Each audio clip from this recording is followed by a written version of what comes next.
Greetings and salutations again, Tube Dwellers. This is your host, the Mad Guru, returning to the ESL tournament, a German weekly tournament, and specifically to a best of 5 between your red Protoss player, HasuObs, and your blue Zerg, Delphi.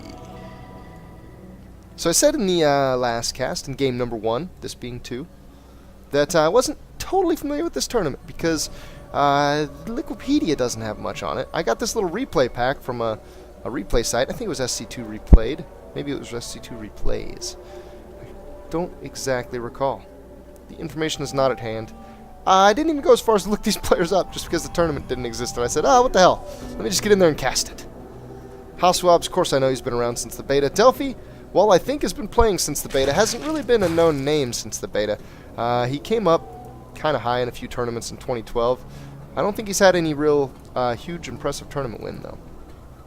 At least not to my only half-aware point of reference.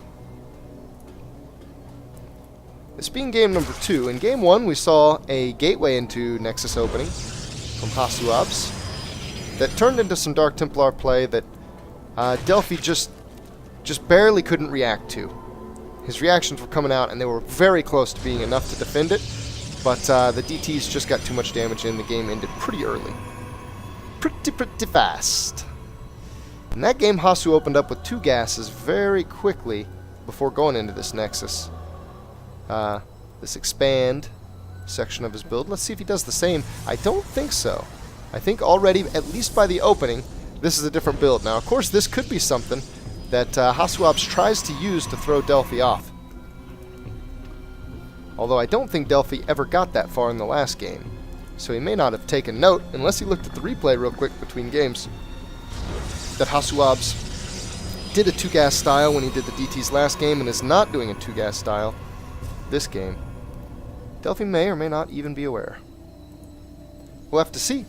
Around 4:17 is when the first Stalker comes out, if you're going gateway to core, straight up to it. And it looks like Delphi could have poked in here a little bit more, I think, but he's going to be safe. And given that he's going back behind the natural, yeah, he's going to make sure he gets totally out of the Protoss airspace before the first anti-air reaches the field. He's even going to get a little treat of catching a probe, planning to do his thing. Overlord right out of vision. The Overlord will just see the Nexus go down here very soon, I assume. Hasu starts the Zealot first, gets the Mothership core even. Second Overlord begins floating into place. Again, Delphi has a gas. Given that he's not at 100 yet and the spawning pool finished a little bit ago, I would say that it was the exact same build as the first game. He got the gas a little bit after getting the pool, and that looks to be his standard, likely whenever a Protoss does a gateway opening. I'm sure he'd probably not get that gas quite as fast if the Protoss did a Forge opening, or even a Nexus first into a Forge, which is so popular. And there's the Forge to follow up, so Hasu, not going to be as aggro as he was in the first game. In the first game, he didn't get a Forge. He just got a second and third gateway on his front, while getting the Twilight Council and Dark Shrine in the back. This time, though, a little defensively minded. And this is a much closer map than Whirlwind, the last we played. This is Neoplanet S. And Roach pushes are considered to be a little bit stronger on this map, just because it's one choke, it's a low ground choke, and the map's pretty small, so you can get over there to it pretty quick and easy. Trying to look for signs of any of that kind of mindset in the Zerg base. I don't really see it. He's very cautiously getting himself a Zergling speed upgrade. Getting more guys on the minerals. He's just keeping the 1 gas still. He just saturated minerals on both, roughly. So if I had to guess, he'd either be whipping out some kind of choice play very soon. Either the 3rd base or the Roach Warren and another gas or 2. There's another gas, and there's the lair. Okay, so it's going to be the lair first. Maybe he's got something 2-base planned. Still don't see the 3rd coming out. Zerglings scouting by with their speed.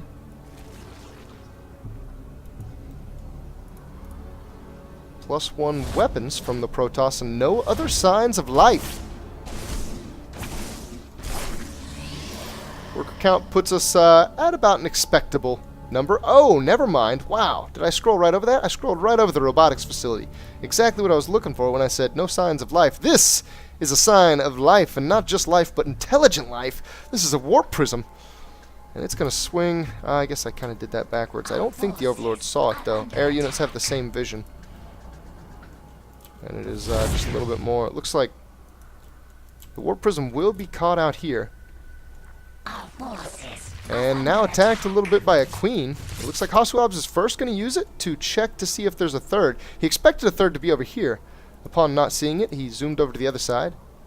No damage is done. He's going to back off. I guess the damage that was done, and there was just a touch, is that Delphi now knows to expect at least a warp prism. That was a warp prism. He got enough shots on it to know it wasn't an illusion.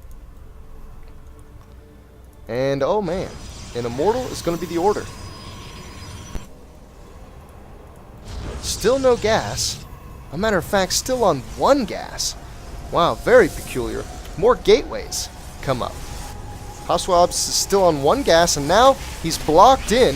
This is about to be a very aggressive all-in strategy. The Warp Prism has 2 immortals in it, and he has 5? Oh, no. No, not 5. Try 8. He's got 8 warp gates ready to go. As aggressive as it gets, HasuObs is staking his entire claim right here on this Warp Prism. And how's it going to go down? It's in. The queens are attacking. The zealots are coming in. The immortals are down. If this warp prism dies, the entire push is all over. But it looks like Delphi's not focusing the warp prism. He's focusing just anything he can, actually. He's killing a lot of zealots first. There's a lot of Zerg here, though. I'm not sure that the Protoss can quite make this work. If the queens just start focusing fire on the warp prism, this will be over quick. The mothership core is actually there to potentially get everything out. No longer has the energy for a recall, though. HasuObs is going to stay very involved. He gets another warp in, mostly taken out before it even gets all the way in. He's trying to do some fancy immortal micro, but there's too much Zerg. He's losing everything. Delphi stayed on 2 bases for the perfect amount of time to just sit there and build up. Honestly, not even really an intimidating force.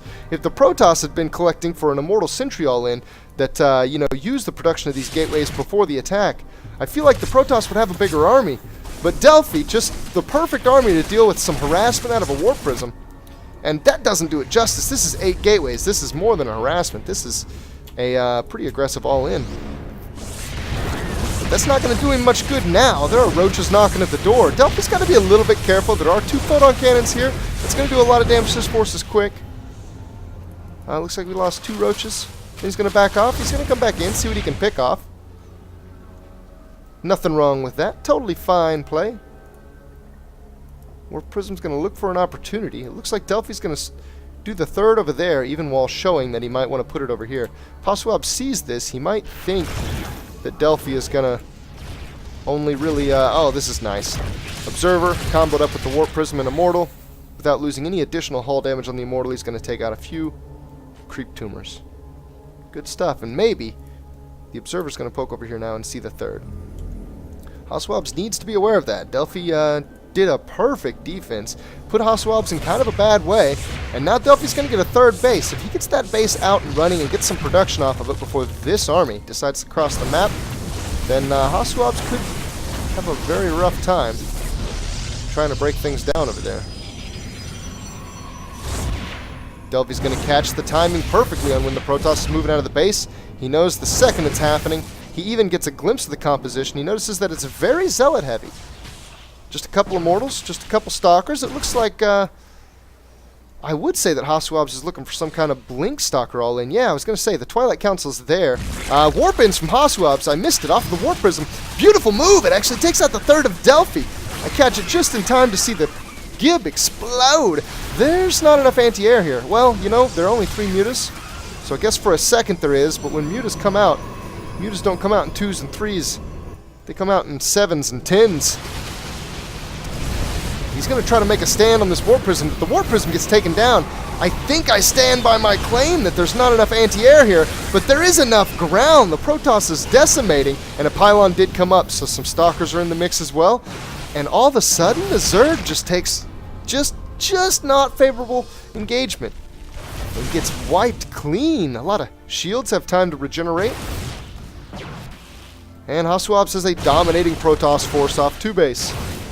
Losing that third is going to put Delphi in a rough way. he never got quite enough off of it to consider it a contribution, really, to his effort with the money he sunk into it. It looks like Delphi's going to go for the counterattack. He's got a decent... it's only 8. It's only 8 Mutalisks. Hasu already has on the field enough to deal with that. With 3 cannons especially, if they focus down the Mutas, it's all going to rely on him being able to use this to turn around and come defend after he does this base race. And he's losing more Mutas to the army. He's trying to get up some spines, but they're barely too late. Delphi doesn't have cash to throw down more spines. There are some Mutas in the cooker, and I mean the base race is initiated. But what is this? Did he pull? Hasu pulled just some of his forces back with the Mothership Core. We've got Stalkers, they're blinking around. We've got an Immortal. It looks like everything of Delphi's is being picked off. He's still got a couple guys in the main. This surely spells disaster, though. HasuObs did not take any of his anti-air, but it's not going to matter. The Zealots are expendable and chewing away on Delphi's base.